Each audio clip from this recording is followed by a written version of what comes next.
नरेंद्र मोदी 24 घंटा OBC OBC OBC करते हैं, मगर इस भीड़ में मैं पूछ रहा हूं भैया, हिंदुस्तान में ओबीसी कितने हैं? कोई जवाब नहीं दे पा रहा। कितने हैं? देखो, बिल्कुल सन्नाटा छा गया। अब सुनिए, मैं आपको बताता हूं। हिंदुस्तान में तकरीबन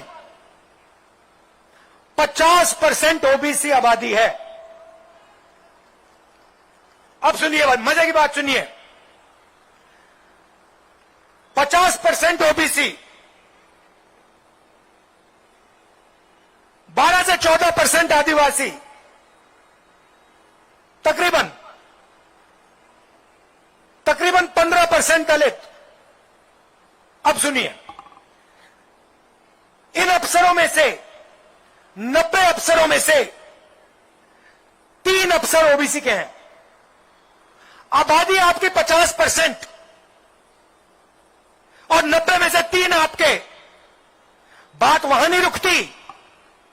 और मजेदार बात सुनिए, हिंदुस्तान का बजट तकरीबन 45 लाख करोड़ रुपए का है। 90 लोग इस पैसे को बांटते हैं। 90 में से 3 ओबीसी हैं, और जिन लोगों की 50% आबादी है, वो सिर्फ बजट का 5% बांटते हैं। मतलब अगर हिंदुस्तान के बजट में 100 रुपए होते, तो हिंदुस्तान का 50% ओबीसी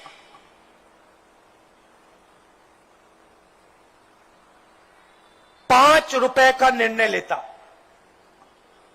और फिर नरेंद्र मोदी कहते हैं कि ओबीसी की सरकार चल रही है।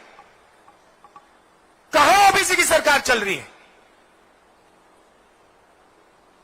चलिए आदिवासियों की बात करते हैं। इनमें से 3 अफसर आदिवासी हैं। बड़ी बड़ी मिनिस्ट्री नहीं कंट्रोल करते, कोने में बैठा रखे हैं छोटे मंत्रालय में। और निर्णय कितना लेते हैं मैं आपको बताता हूं। अगर हिंदुस्तान का बजट 100 रुपए होता, तो आदिवासी अफसर 10 पैसे का निर्णय लेते हैं। भाइयों और बहनों, नरेंद्र मोदी जी ओबीसी दलित आदिवासी के लिए काम नहीं करते हैं।